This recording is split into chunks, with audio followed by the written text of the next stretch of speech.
Here's the BizNews Noontime Thursday webinar with Tim Modise. Tim? And thank you very much, Alec Hogg.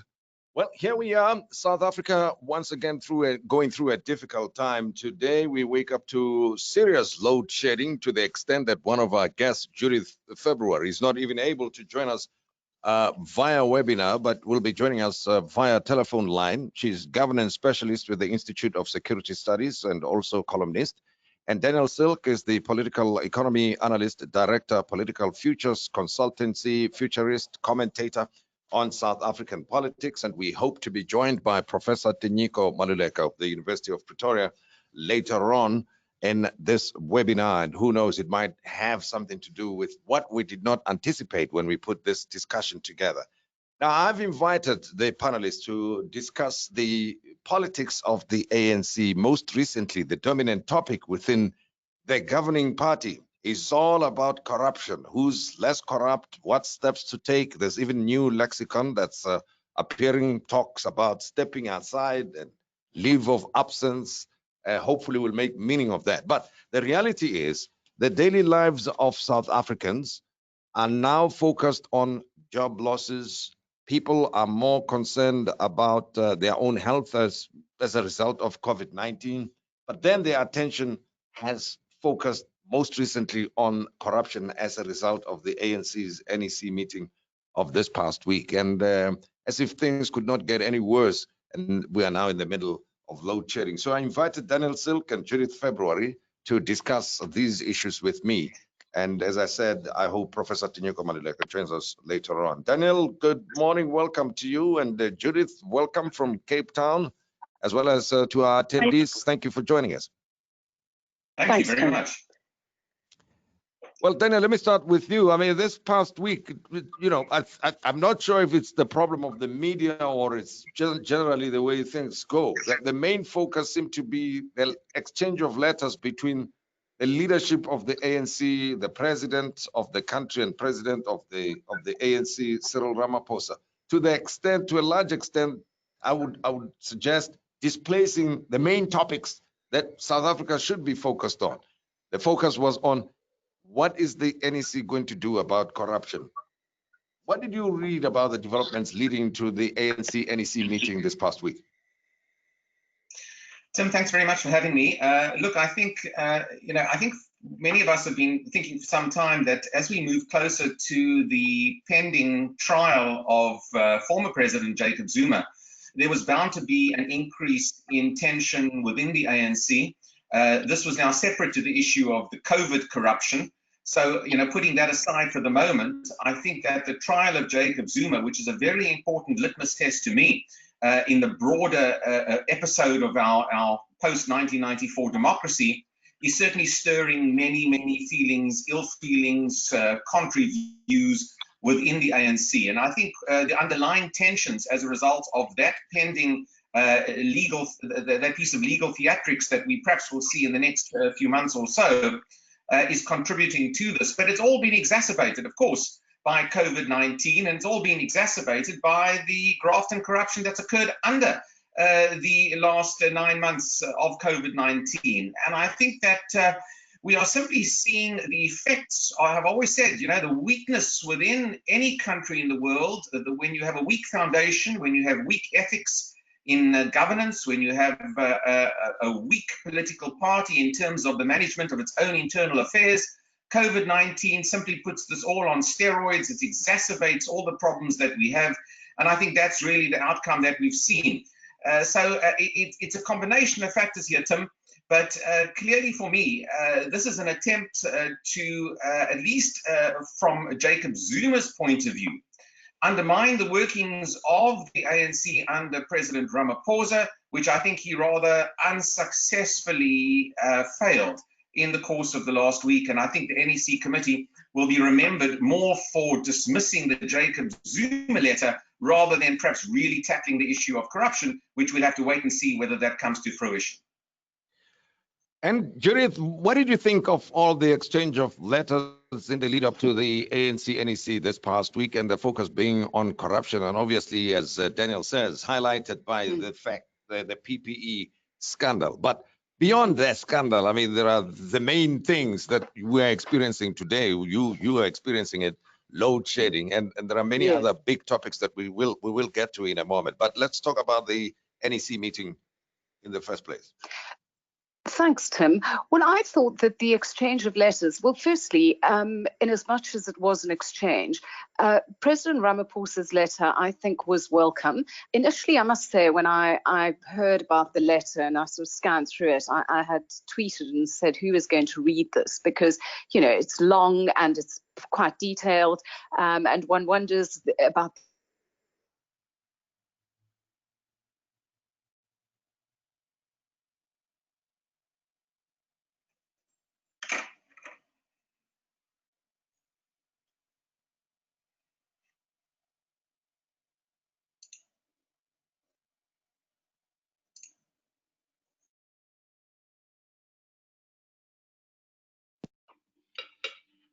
Hi, Daniel. Sorry, it looks like we've got load shedding here. I don't know if Tim will come back on in a bit.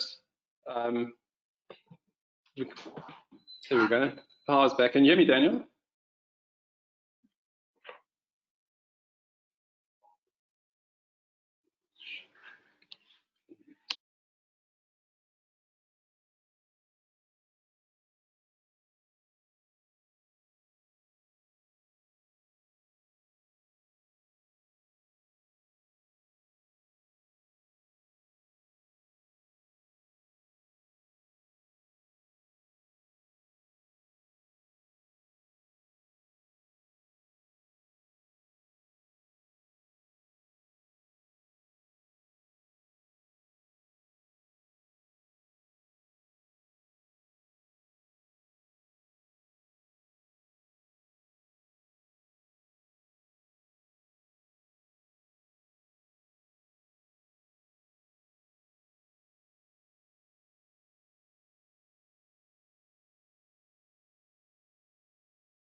Hi, Daniel. Can you hear me?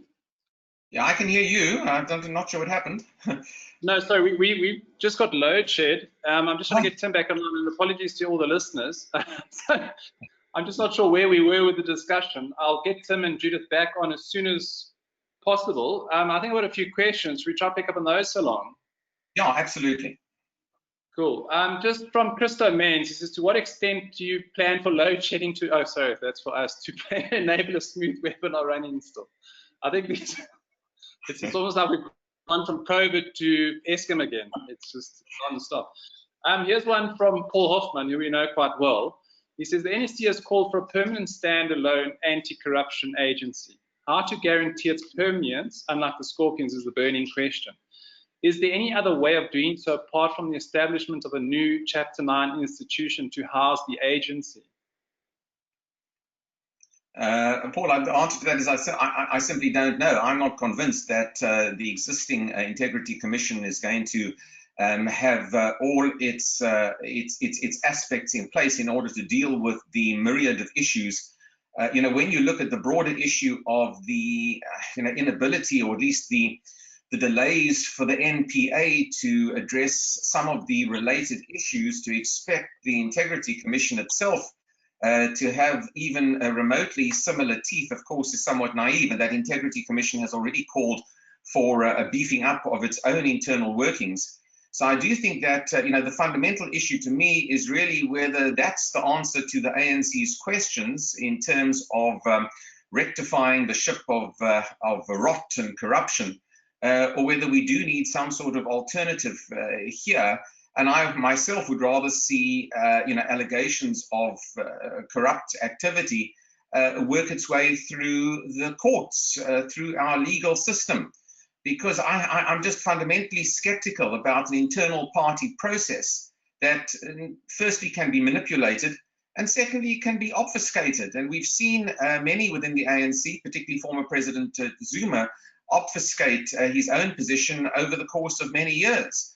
So, I do think that we need a much more focused view on corruption itself.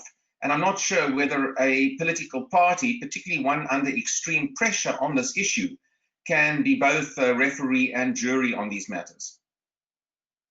Excellent, thanks, Daniel. I see before Tim was cut off, Michael says Judith was talking about Cyril's letter. I don't know if you have anything to add.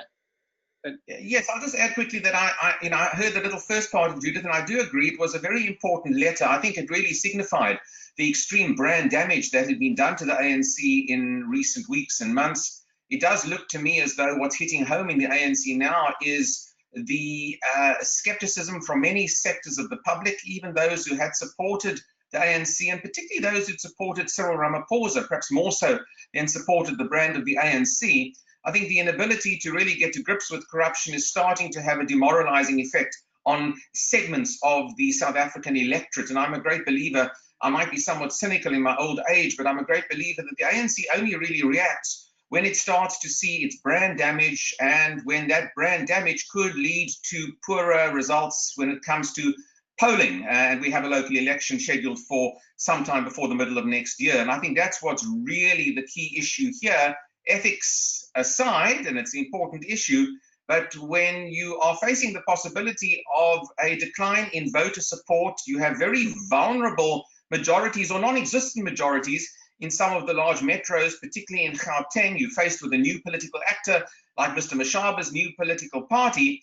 I think it really is, that's the real issue as to why we have suddenly seen the ANC wake up to the need to at least set the optics in a slightly better frame, set the rhetoric, which was really the letter, in a slightly better frame. But the proof will be in the pudding as to whether we're really going to see action on these issues, or whether it's more cosmetic to attempt at least some sort of optical illusion in terms of rectifying the position. Thanks, Daniel. Paul's got a follow-up. He says a constitutional body, not an internal party process. He says the ANC body is not a state body. There's no state body up to the task. Not sure if you have anything to add to that. I think a constitutional body is certainly something that I think one could well motivate for. I would have liked to have thought, and Paul might have a view on this, that the public protector and the office of the public protector, assuming that was an office that was beyond issue in itself, would also have been able to have some sort of input in terms of the constitutional mandate for that particular office. So I do think that perhaps within our broader constitution, it would take the issue away from the political parties themselves. The idea does have to be an internal process within political parties, I think, in all fairness, but an independent arbiter, and we should have it as part of our Chapter 9 institutions in the Office of the Public Protector.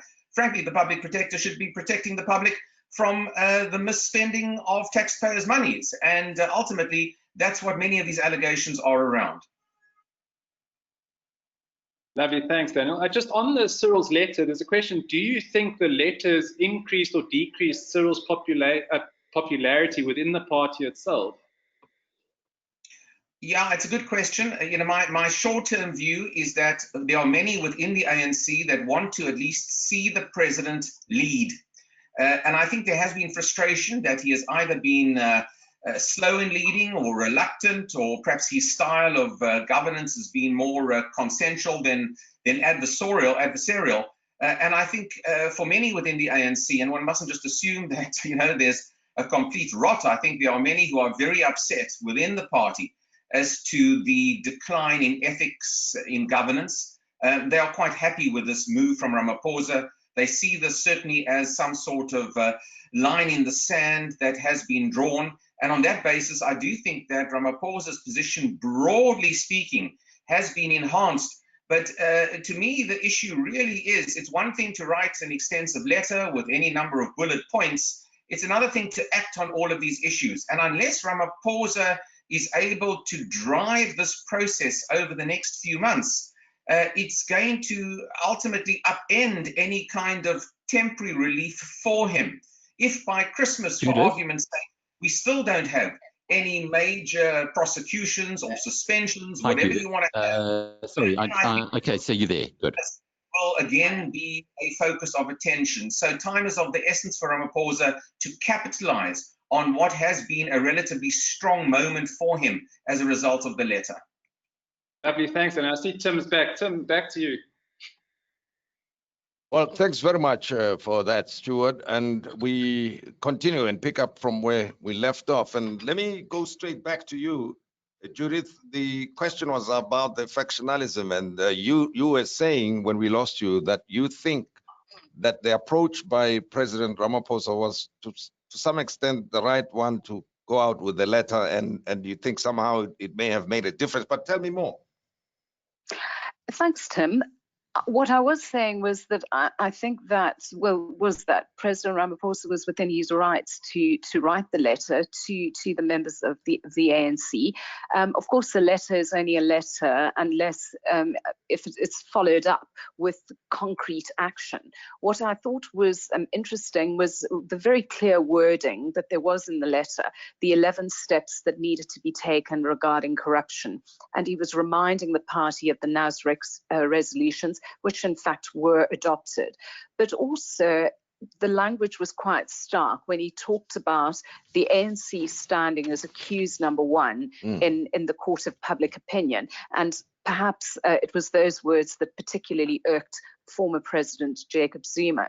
What I also said was that I thought the response by Jacob Zuma was it laid bare all of his emotions around the issue, and also was quite a familiar trope that when he talked about issues of radical transformation, economic transformation, questions of white monopoly capital, which he is saying is so fond of President Ramaphosa. These are things that we've heard President Zuma say over and over again. We've also heard those around him, like Esma Khashila and others, Tony Ngeni, Carl Niehaus, talking about using this language. It is also the language of those within the ANC who push what is called radical economic transformation. And interestingly enough, Zuma brings the letter back to the issues around Nasrec resolutions, which haven't been fulfilled, around issues of land and the independence of the Reserve Bank.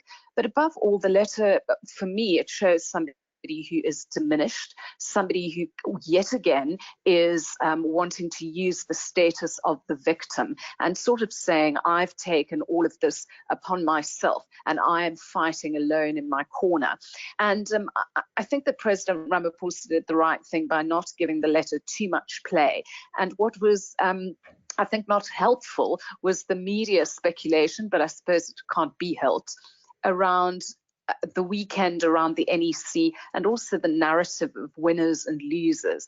I think in these situations where you've got President Ramaphosa who won very narrowly at Nasrec, those binaries just don't work, and the situation is far more fluid and far more nuanced. Having said that, I do believe that the letter has inched us forward into a different kind of debate in a sense, and for now has silenced some of that ret crowd and puts, I think, Esma Khashila, the Secretary General, who's got to ensure that these resolutions are put in play, it puts him in a rather invidious position. But he's already in an invidious position, given that he has allegations of corruption swirling around his head. And just a last point, Tim, I mean, to Daniel's point around the Zuma trial being a sort of catalyst for Zuma's anger.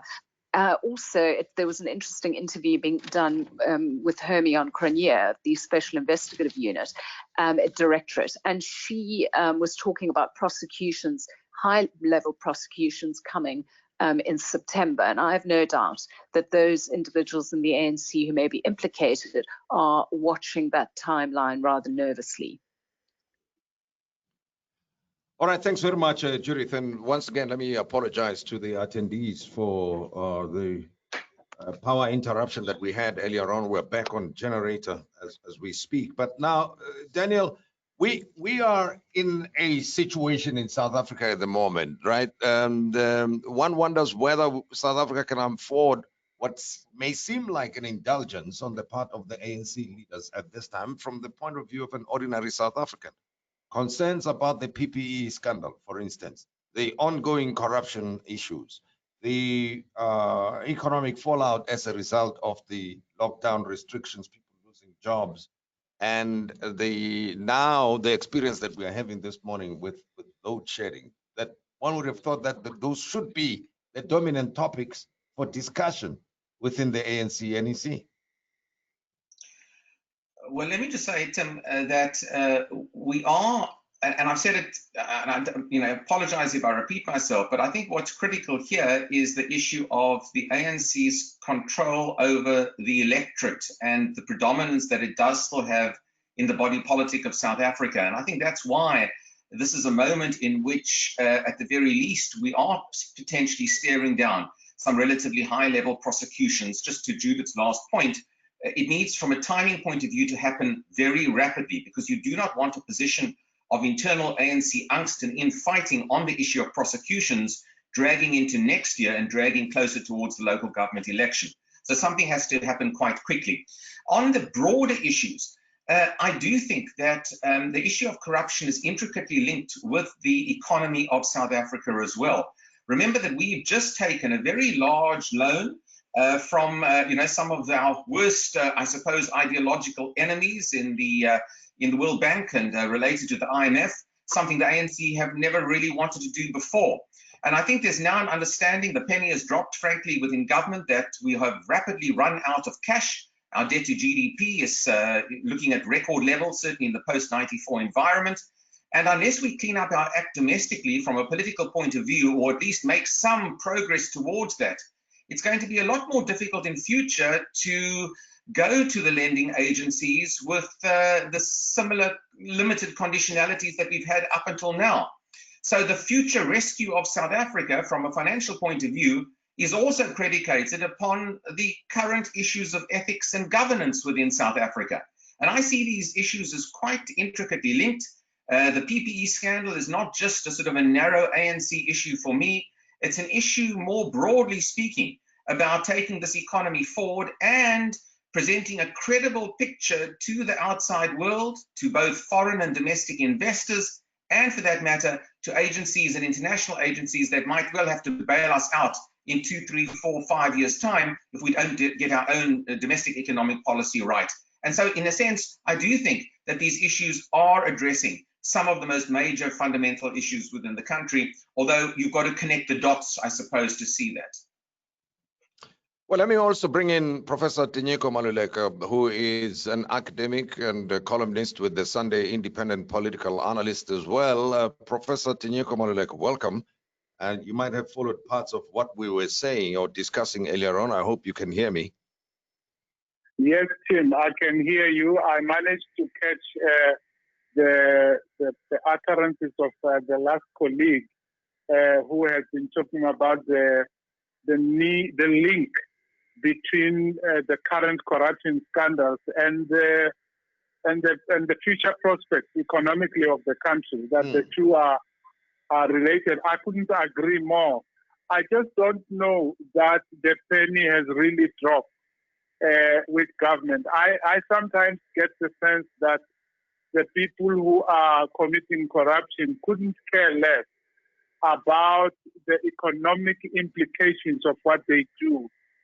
They tend to think about their own selves and what they can get, what's in it for them now.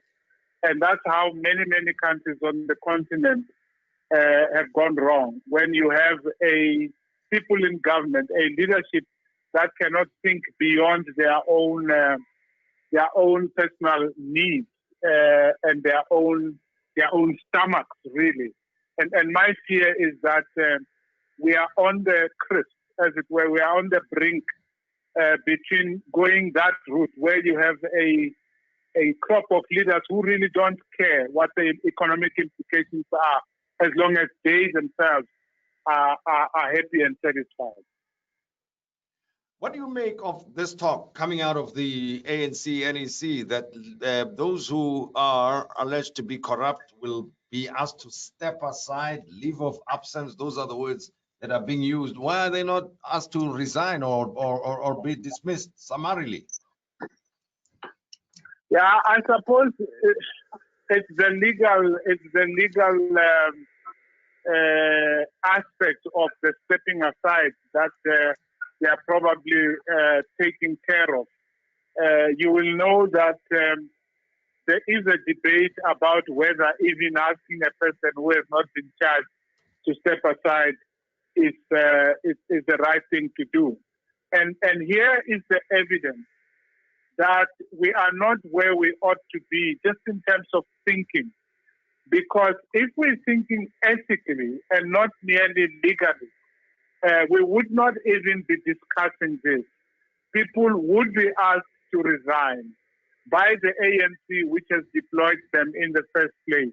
And they themselves might feel from their consciences the need to stand up and say, I am the minister of this department where this and that has happened.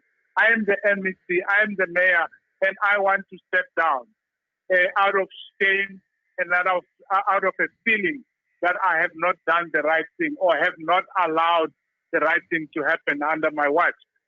So we are not yet there. That's why we are now still tangled in the legalities of whether people should step aside or not.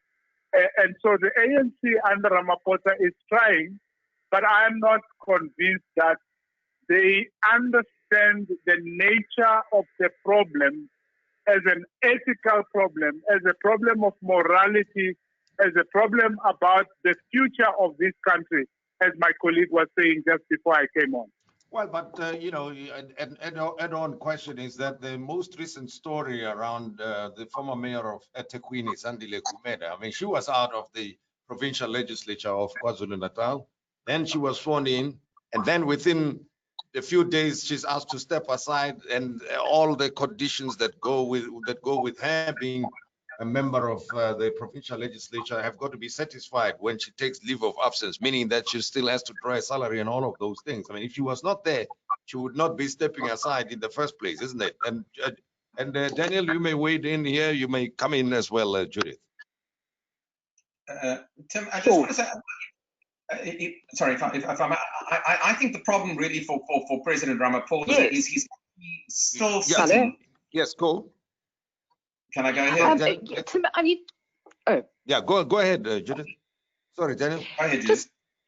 Just to Tinyiko's point, Prof. Maluleke, it is that we shouldn't be having this conversation. It is extraordinary that you have to have a conversation about whether somebody is criminally charged and they don't believe there is some ethical duty on them to the country, the people they represent, to in fact step aside. There is a legal issue with regard to the notion of stepping aside, and given the rules around elected representatives, whether it's local, provincial, or national level in Parliament, and whether that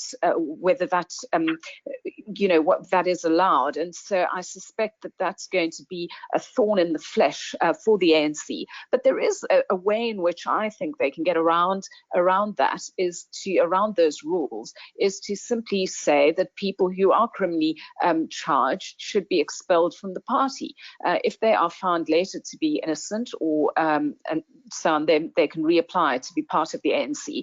But there is so much evidence in the public domain also that people, I think the average South African citizen has probably reached the end of his or her tether with regard to these issues. And then what that would mean is the ANC would have to then go through its internal disciplinary processes.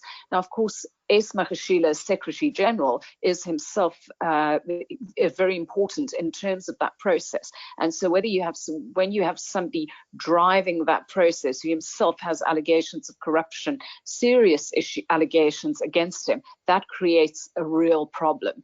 And then, of course, the issues around the Integrity Committee of the ANC and how well or how poorly that functions. And so I suspect that the ANC will have to do some internal thinking about how the stepping aside issue squares with the parliamentary rules and what the Constitution says, and then try to come to some other arrangement in terms of its internal disciplinary processes and workings.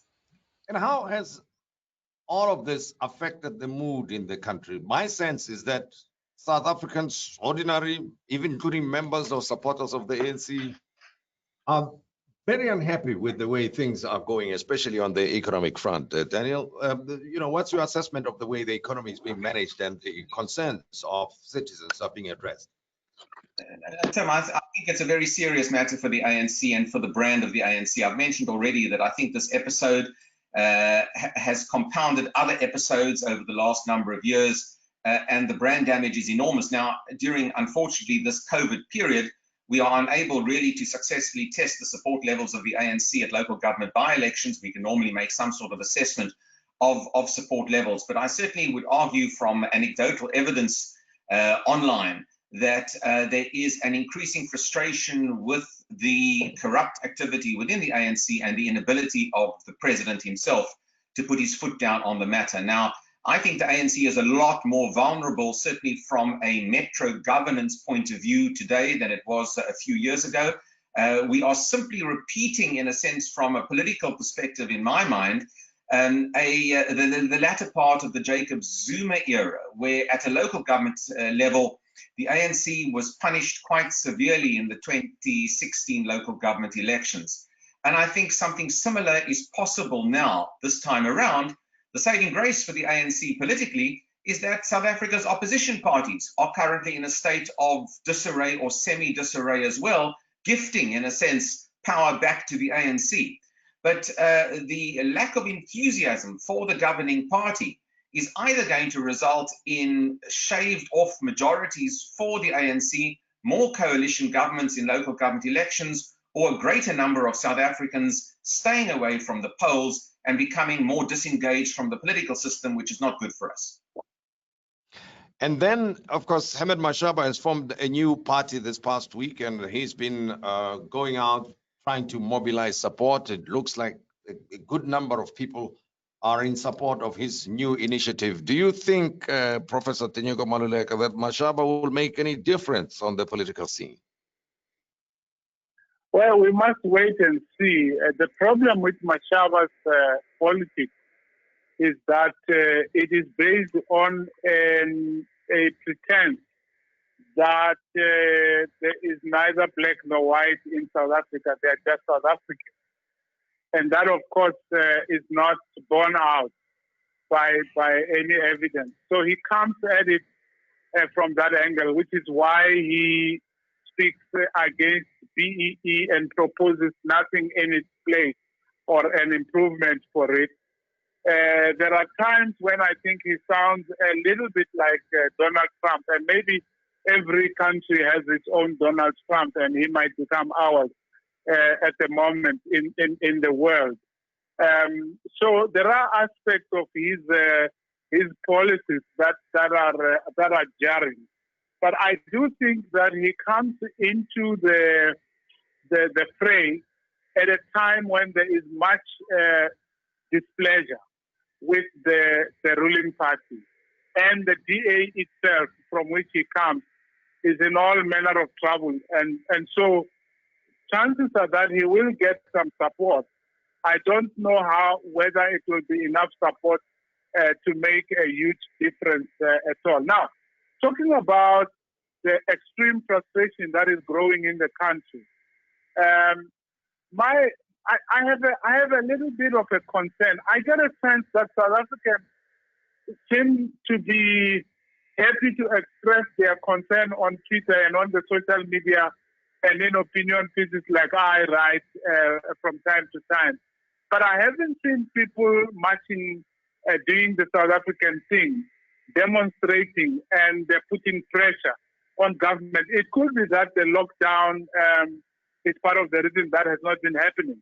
So one hopes that the anger and the frustration will soon be translated into pressure on government, and not merely for it to wait for elections, because elections happen far too infrequently for people to really make a change using that particular means.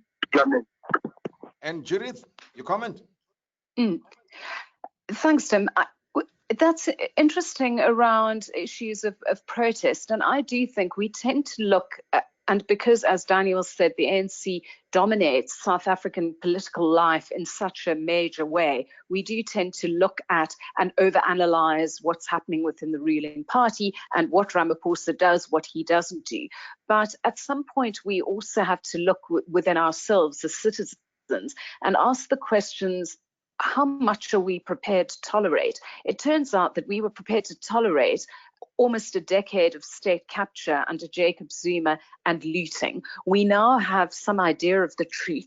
If even only a quarter of what's come out of the Zondo Commission is true, we are in dire straits as regards issues of corruption, as regards our way of doing business within the state, internal controls, all of those things.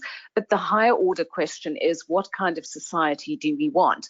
And we might end up in a situation, I think, where people, as Daniel said, don't vote, or coalition government is in the future. But really, if we are wanting to make those whom we elect more accountable, then we need to, as I said, ask the question, what kind of society do we want? And that, I'm surprised too that people, particularly with regard to the PPE corruption in this time of a global pandemic. Yesterday, the Auditor General released his report on his investigations into COVID-related corruption. And his word was that it was frightening how much of this money was being abused, was frankly being stolen. Let's not use the euphemisms. And this is stealing from the poorest of the poor. And as President Ramaphosa rightly said, it is about vultures circling for prey. So, are people going to rise up? There doesn't seem to be the appetite for that. Or does it happen in sort of one fell swoop where people, where people decide that they want the government to fall? I don't think we're at that point yet. But I don't think the ANC can take for granted the fact that citizens have thus far been relatively passive. But the last point, Tim, I want to make is that there is protest, and it's happening in pockets of our country every single day about bread and butter issues, about housing, about land. And that has the results of a paralysis within our society. And that is equally damaging than one massive uprising where people, like they did in Beirut, call for the government to go. Linda Hosfield says it's standard ANC strategy to deploy an unsuitable person in the knowledge that they will be forced to be investigated, which ensures they receive full pay and benefits until their contract or term of office expires. That's Linda. And George Cathew says, shouldn't these issues be dealt with from a government perspective than ANC one? The president should be able to remove tainted officials in his position as leader of government and the state. I suppose in this instance, it would be premiers, it would be ministers and all of that. I mean, that he could always readily replace them. Daniel? Well, I think the consensus style of the ANC, which constantly gets referred to and probably has an element of truth in it, really has precluded the president, whether it's this president or the previous presidents, for really having any kind of a strong arm tactics when it comes to removing individuals. The collective continues to be the defining feature to me of the ANC. It's a collective in all sorts of various instances. The makeup of the alliance itself is a collective. The construction of the parliamentary caucuses are also a collective of the various alliance partners. And I think you'd really have to break the ANC culture of that to have some sort of benevolent dictator, for example, who could take specific action to a transgressor. But having said that, you can't go on like this, because if your foundation is as damaged as it is within the ANC, something ultimately has to give. And what will have to give is really on the economic front for the country. And I really think that's where the focus is in terms of where we are going in the next few years or so. It's that weakness that is going to force dramatic changes within the ANC, and for that matter, also force dramatic changes from an increasingly frustrated and affected electorate as well. And I think we've seen the beginnings of that prior to COVID, with the very poor GDP figures, exacerbated now by an extended recession within South Africa, compounded potentially with a debt default over the next number of years, and a contestation over economic policy, populist or pragmatist for that matter. And I think those issues are going to build the pressure. It may not be popular pressure on the street, or it'll be there in part, as Judith has suggested, but I think from an electoral point of view, the contestation for different ideas is going to become a lot more real in the democratic sense in South Africa, which is pretty rough stuff, but probably quite necessary for us in the short term. And do you think it will find expression in Ahmed Mashaba's new party, or how do you rate his chances in terms of popularity with South African citizens and potential support that you think it might generate? Is that for me, Tim? Yes. Yes, I think Mr. Mashaba does occupy a fairly unique niche in that he is, one would call him perhaps centre-right in the broader South African spectrum. I appreciate the reference to Donald Trump. I like to think he's more of a sort of a Bolsonaro Brazilian type of alternative. And there's no one quite like him on the domestic political scene in South Africa to capitalize on some of those particular issues, be it on the death penalty, be it tougher on immigration for that matter, and even when it comes to the adherence to sort of free market principles. I think he has a pretty good niche there. But ultimately, for Mr. Mashaba, he's got the same issues that any other newer political party has. He's got to raise money, which is tough, and he's got to find a consensus number of policies for his own party. And thirdly, he's got to be more than just Mr. Mashaba. It can't just be another personality story, as we've seen attempted for many times in South African politics. And fourthly, if I might say quickly, Tim, he can't just be a disruptor of the opposition within South Africa.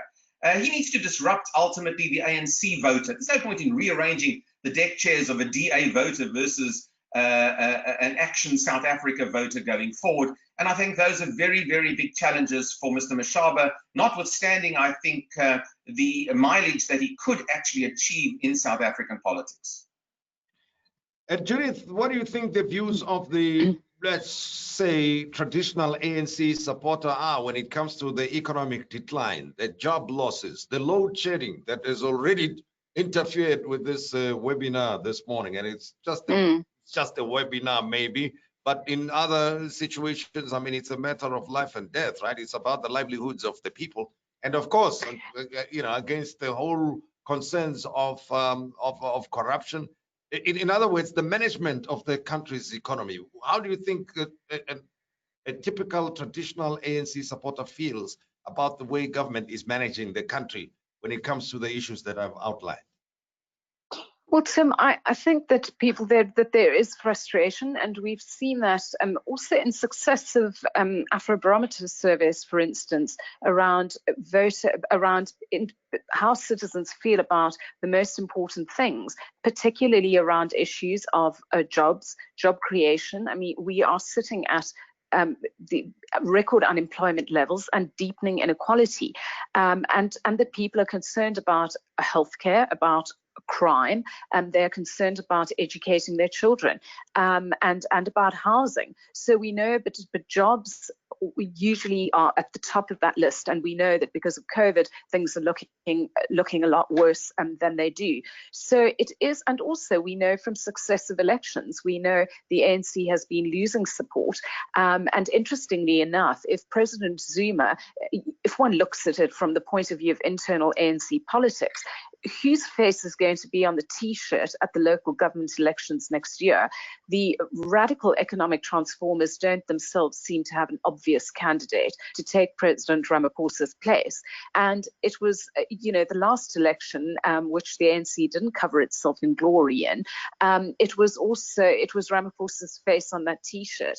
So really, from their internal perspective, they're going to need to put up somebody who is more credible than anybody that the Ace Magashule and Zuma faction have, to put it so crudely. But there is a deepening frustration, and we see that, Tim. We see it on the streets in these pockets of protest that we've seen gaining ground, particularly if we think of in Cape Town, where I am, issues around land, around home, people, around housing, reclaiming the city, spatial apartheid, and so on. But Cape Town's not unique. Those protests are happening around the country, stopping traffic and causing violence in many situations. And in a way, South Africans are almost inured to that. So the ANC cannot take for granted its voter base. The question is whether it cares enough and whether it can, in fact, is the ANC fit for purpose? Can it redeem itself? Just a point around Ramaphosa and the way he should be. Linda's point about removing individuals. I think that as I said before, the issue around removing members of parliament, removing provincial members of legislatures and local government councillors, that's rather different because the rules and the constitution prevent the president from stepping in. So I think that's something that needs to be dealt with. But at the same time, the issues where President Ramaphosa what he can deal with is what's in front of, under his nose. Members within his own cabinet, his spokesperson, for instance, who's been caught in a conflict of interest and possible corruption, he is able to do something about that, and I believe that he should. But there's some issues which he doesn't have the direct turn. But again, who is on these ANC lists? The fact that somebody like Zandile Gumede is elevated in that position tells us something about the health or lack of health within the ANC, that is this the best it can do to put individuals like this on lists? It beggars belief, really. All right, and Basil Smith wants to know why trade unions are very silent in response to the blatant corruption. I know that they're mobilizing now, but it may come across as a little too little, rather too little, too late. What do you think, Tinyiko Maluleke? Yes, it is one of the regrettable aspects of the South African political scene at the moment, that COSATU is not what COSATU used to be, and the trade union movement isn't as vociferous and as powerful as it has been. They tend sometimes to pick on particular ministers, they sort of join the factions, if one were to summarize it, the factions of the ANC, rather than become an alternative voice and conscience of the ANC. So we know that they've got a thing with Sito Mboweni, and they will shoot him down whenever they get a chance. And then other groups will pick on Pravin Gordhan and so on. So I think it's a pity that the trade union movement has been behaving like that. I just do want to say about Zandile Gumede, you must remember that when she was asked about her elevation, she described it as the ANC wiping her tears. And I think that is quite a critical clue of what was going on there.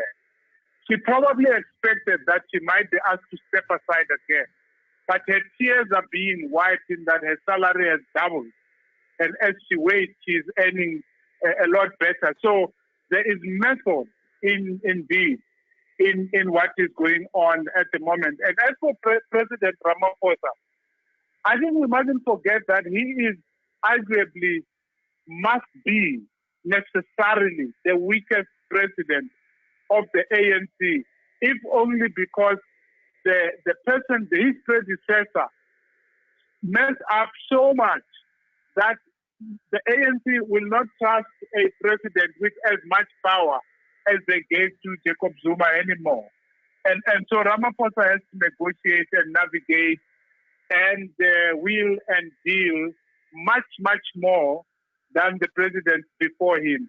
And in that sense, he is weak in that sense. But I think there are lots of gaps and loopholes of stuff that has not been explored in terms of dealing with corrupt elements in the party that he can explore and in that way make a difference. Okay, Evelyn Hansfield wants to know about the situation in the country, saying these discussions are extremely interesting, but what are they achieving in the real sense? Because, you know, we are talking and then so-and-so is writing a letter to the other, the factions are forming this, there, and so on. But people are losing jobs, and we are in an economic, we know the economy is contracting and that the SARS is going to collect less than what they are used to, and the demands for public expenditure, the pressure is on. How is the government going to manage through that, given the reputation it currently has? Daniel?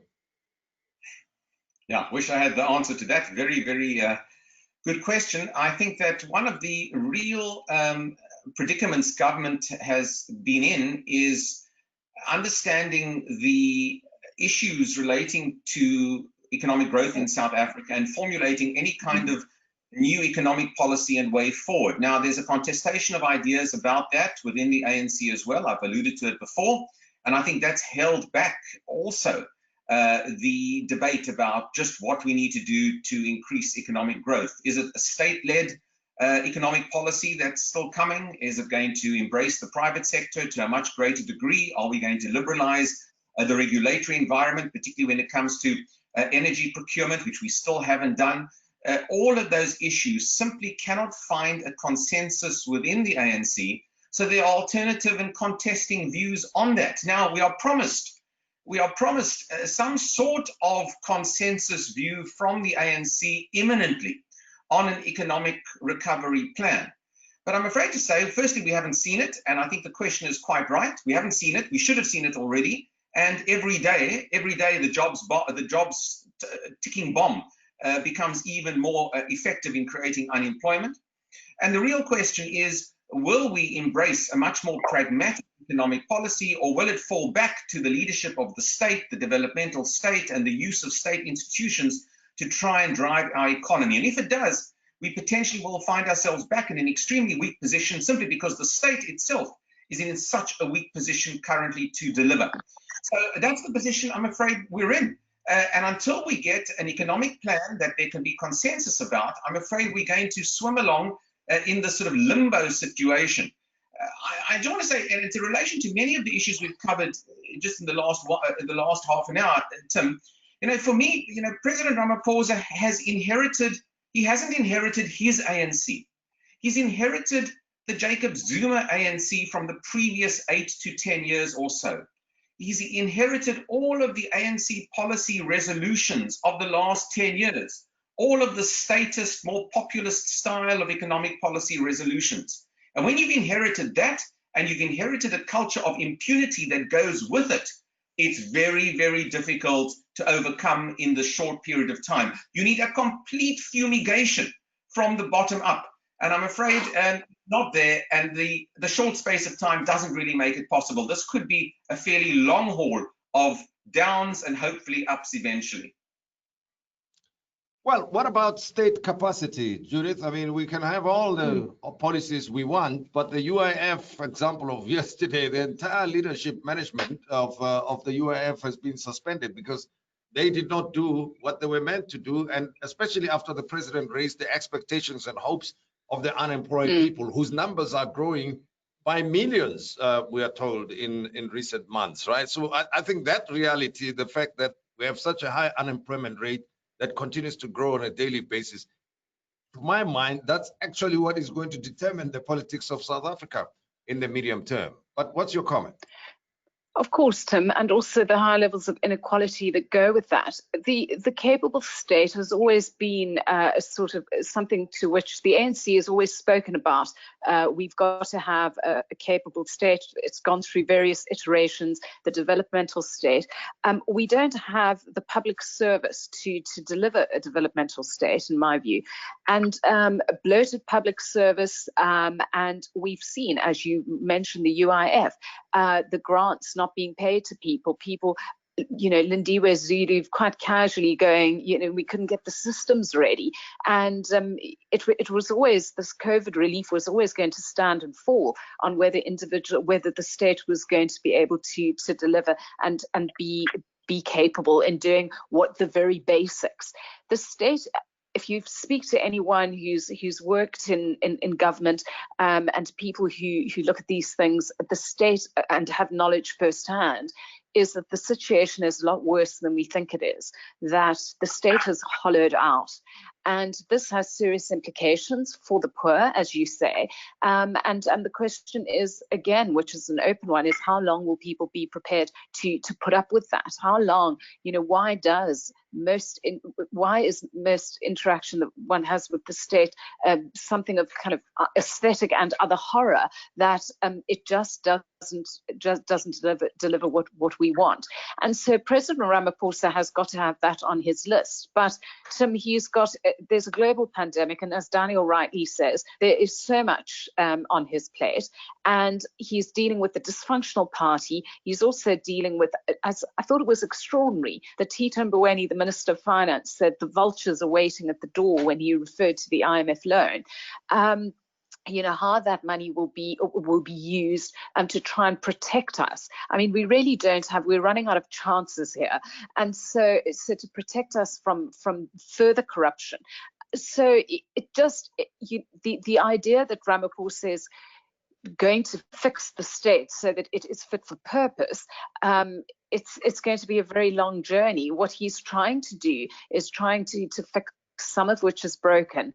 A new SARS commissioner trying to deal with the rot within the NPA, the PIC, some of the state-owned enterprises, and trying to fix that. But the issues around education, which we haven't even touched on in this conversation, how do you fix that as a starter? Those we haven't even got to, and I don't think that those numbers with regard to children who can't read for meaning and so on are going to change in the near future. Sure. Because there simply isn't the vehicle for that to happen. All right, as we conclude, let me go.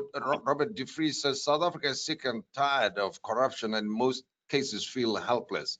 Is it not time for a tax revolt? And Paul Hoffman wants to know, says, Daniel, irrespective of economic policy, can business confidence and trust be fortified while grand corruption continues with impunity?